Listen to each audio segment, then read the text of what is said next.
Hello everyone, আপনাদের সবাইকে welcome আমার দ্য ক্লুব চ্যানেলে। আবারও চলে এসেছি একটা নতুন রেসিপি নিয়ে। আর আজকের রেসিপি কিন্তু একদম নিরামিষ। আমিষ রান্না তো মোটামুটি সব কিছুই ভালো হয়, কিন্তু নিরামিষ রান্না ভালো করাই আসল রাঁধুনির কাজ। তাই আজকের রান্না নিরামিষ দিনেও কিন্তু একদম স্বাদে ভরপুর। তাহলে আর দেরি না করে চলুন শুরু করি আজকের রেসিপি চাল পটল। রান্নার শুরুতেই 800 গ্রাম মতো পটল নিয়েছি। এখানে মিডিয়াম ছোট সাইজ দুটো সাইজেরই মিলিয়ে প্রায় 10টা মতো পটল আছে।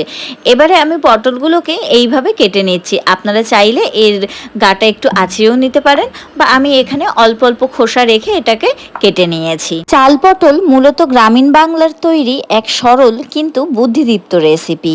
আগেকার দিনে যখন বাড়িতে মাছ মাংস থাকতো না, তখন বাড়ির মা ঠাকুমারা কিন্তু চাল আর সবজি দিয়েই এমন রান্না বানিয়ে নিতেন, যাতে কিনা কার্বোহাইড্রেট আর ফাইবার দুটোই পাওয়া যায়। এখানে পটলগুলো কাটা হয়ে গেছে, আমি এইভাবে টুকরো টুকরো করে কেটে নিয়েছি। আপনারা চাইলে লম্বা লম্বিও কাটতে পারেন। পটল কাটা হয়ে যাওয়ার পর দুটো মিডিয়াম সাইজের আলু নিয়েছি।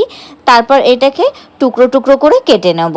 চাল পটল আসলে জন্ম নিয়েছিল এক প্রয়োজনে। আগেকার দিনে প্রতিদিন হাট বাজার বসতো না, আর অনেক দূরে বাজারে যাওয়াও সম্ভব ছিল না। আর তখনকার দিনে সাধারণত প্রায় সব গৃহস্থ বাড়িতেই কিন্তু শাকসবজি টুকটাক গাছ থাকতো। তার মধ্যে অনেকের বাড়িতে পটলও থাকতো, ধান ভাঙানোর চালও থাকতো, তার সাথে সাথে মশলাও থাকতো। আর রোজ রোজ মাছ মাংস খাওয়াও কিন্তু সম্ভব হতো না। তাই ঘরেতে একদম হাতের কাছে ইজিলি অ্যাভেলেবেল থাকা এইসব জিনিস দিয়েই বাড়ির মা ঠাকুমারা বানিয়ে নিলেন চাল পটল। এখানে আলুগুলো আমি এইভাবে টুকরো টুকরো করে কেটে নিয়েছি। এরপর একটা বাটিতে সামান্য পরিমাণে গোবিন্দভোগ চাল নিয়ে সেটাকে ধুয়ে নেব। তারপরে একটা কড়াই গ্যাসে বসিয়ে দিয়েছি। এবারে এর মধ্যে তেল দিয়ে তার মধ্যে কিছুটা পরিমাণ কাজু আর কিশমিশ ভাজা করে নিচ্ছি। প্রথমে কাজু কিশমিশটা একটুখানি ভেজে নেওয়ার পর তার মধ্যে গোবিন্দভোগ চালটা দিয়ে দিচ্ছি। এখানে আমি গোবিন্দভোগের চালের পরিমাণটা একটু কম নিয়েছি, কারণ চাল অতটা ছিল না বাড়িতে, তাই জন্য দিতে পারিনি। আপনারা চাইলে আর একটু পরিমাণ চালও নিতে পারেন। এখানে কিন্তু খুব বেশি চালটাকে ভাজবো না, ম্যাক্সিমাম 1 মিনিট মতো ভেজে নিয়ে তারপর চাল আর কাজু কিশমিশ ভাজাটাকে তুলে নিচ্ছি। এরপর ওই একই কড়াইতে আর একটু পরিমাণে তেল দিয়ে তার মধ্যে পটল আর আলুটাকে দিয়ে দিচ্ছি। এখানে আমি আলু আর পটল একসাথে ভাজা করছি। আপনারা চাইলে আলাদা আলাদাও ভেজে নিতে পারেন। আলু পটল একসাথে দিয়েছি যাতে সময়টা একটু বাঁচে, বাট আপনাদের হাতে যদি সময় থাকে তাহলে আলাদা আলাদা করে আলু পটলটা ভেজে নেওয়াই ভালো হবে। এরপর এর মধ্যে পরিমাণ মতো নুন হলুদ দিয়ে পটলটাকে আলু পটলটাকে ভাজা ভাজা করে তুলে নেব। আলু পটলটাকে ঢাকা দিয়ে এইভাবে ভেজে নিয়েছি। এরপর ভাজা হয়ে গেলে আমি আলু আর পটলটাকে আলাদা আলাদা করে নিয়েছি। আলু আর পটল ভাজা হয়ে গেলে একটা পাত্রে রান্নায় দেওয়ার জন্য মশলাগুলো সব রেডি করে রাখছি। প্রথমেই নিয়ে নিলাম 1/2 টিস্পুন হলুদ গুঁড়ো, আর তার সাথে 1/2 টিস্পুন ধনে গুঁড়ো, 1/2 টিস্পুন জিরে গুঁড়ো, আর 1/2 টিস্পুন লঙ্কার গুঁড়ো। এখানে আমি লাল লঙ্কার গুঁড়ো নিয়েছি, আপনারা চাইলে পরে কাঁচা লঙ্কা বাটাও দিতে পারেন। তারপর এটাকে আমি গুলে নিয়েছি, এটা পরে রান্নায় ইউজ করা হবে। এরপর গ্যাসে কড়াই বসিয়ে তার মধ্যে সর্ষের তেল দিয়ে দিয়েছি। তবে আমি কিন্তু প্রেফার করি জেনারেলি সর্ষের তেলেই রান্না, আপনারা যে কোনো তেলে রান্না করতে পারেন।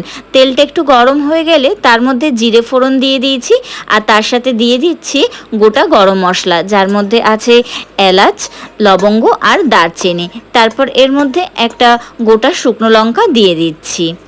যখন গোটা গরম মশলার একটা সুন্দর গন্ধ আসতে আরম্ভ করবে, তখন এর মধ্যে আমি দিয়ে দিচ্ছি 1/2 টিস্পুন আদা বাটা। এই ফোড়নের সাথে সাথেই দিয়ে দেবো 1/2 টিস্পুন চিনি। গরম তেলে চিনি ফোড়ন হিসেবে দিলে কিন্তু রান্নায় খুব সুন্দর একটা কালার আসে, তাই জন্য আমি এখানে চিনি দিয়ে দিয়েছি।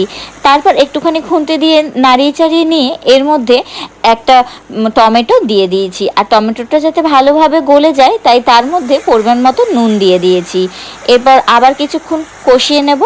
এরপর টমেটোটা খুব ভালোভাবে গলে গেলে এর মধ্যে আগে যে মশলা গুলে রেখেছিলাম সেইটা দিয়ে দিচ্ছি, আর তার সাথে সাথে এর মধ্যে মশলার বাটি ধোয়া জলটাও দিয়ে দিচ্ছি। এরপর আবার খুন্তি দিয়ে বেশ ভালো করে কিছুক্ষণ কষাতে থাকবো।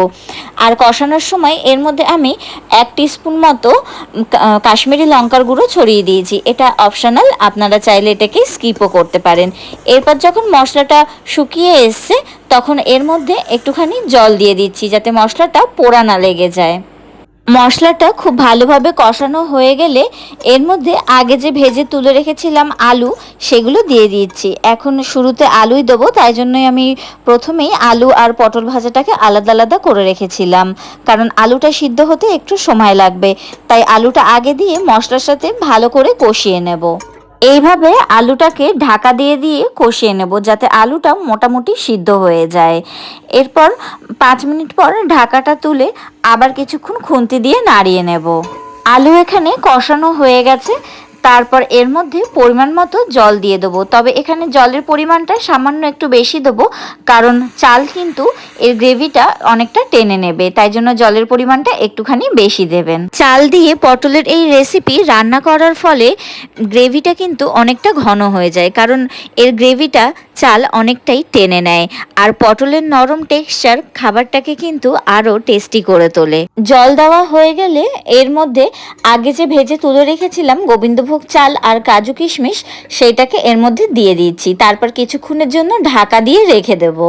চাল পটলের এই পদকে অনেকেই কিন্তু মজা করে হলেও গরিবের পোলাও বলে থাকেন, কারণ এটি ছিল সহজলভ্য, পুষ্টিকর আর অনেক কম উপকরণেই তৈরি হয়ে যায়। তবে আজকে আমি কিন্তু এখানে পোলাওয়ের মতো করে রান্না করিনি, এখানে অল্প পরিমাণ গোবিন্দভোগ চাল দিয়ে রান্না করেছি। আপনারা যদি জানতে চান যে পোলাওয়ের মতো করে কিভাবে রান্না করা হয়, তাহলে আপনারা কমেন্ট করতে পারেন, আমি সেরকম আরেকটা রান্নার ভিডিও নিয়ে আসবো।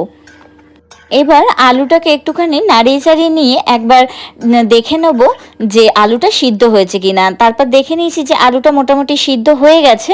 তার মধ্যে আমি ভেজে তুলে রাখা পটলগুলো দিয়ে দিয়েছি। তারপর আবার 5 থেকে 10 মিনিটের জন্য ঢাকা দিয়ে রেখে দিয়েছি। এরপর ঢাকাটা তুলে দেখছি আমাদের চাল পটল কিন্তু প্রায় রেডি হয়ে গেছে। এখানে আপনারা দেখতেই পাচ্ছেন দেখতে কতটা সুন্দর হয়েছে। তাই নামানোর আগে এর উপর থেকে আমি 1 টেবিল স্পুন ঘি আর তার সাথে 1 টিস্পুন গরম মশলার গুঁড়ো ছড়িয়ে দিচ্ছি। তারপর খুন্তি দিয়ে আবার কিছুক্ষণ নাড়িয়ে নিয়ে আবার ঢাকা দিয়ে রেখে দেবো, যাতে এর গন্ধটা পুরো রান্নার মধ্যে বেশ ভালোভাবে ছড়িয়ে পড়ে। পটল আমাদের শরীরের জন্য কিন্তু খুবই উপকারী। পটল একদিকে শরীর ঠান্ডা রাখে, হজমেও সাহায্য করে, আর তার সাথে সাথে আমাদের ত্বকও ভালো রাখে। গ্যাসের ফ্লেম কিন্তু বন্ধ করে দিয়েছি। আপনারা দেখতেই পাচ্ছেন এখানে আমাদের রেডি হয়ে গেছে আজকের রেসিপি নিরামিষ চাল পটল। আর এটা দেখতে কিন্তু যতটা না সুন্দর হয়েছে, খেতে অসাধারণ হয়েছিল। সবাই কিন্তু ভীষণ প্রশংসা করেছিল। আপনারা একবার অ্যাটলিস্ট বাড়িতে বানিয়ে দেখবেন কেমন লাগে খেতে। আর আপনাদের যদি আমার রেসিপিগুলো ভালো লেগে থাকে, তাহলে আমার চ্যানেলটিকে সাবস্ক্রাইব করে দেবেন, আর লাইক শেয়ার কমেন্ট করে জানাতে ভুলবেন না কেমন লাগলো আপনাদের এই রেসিপিটি।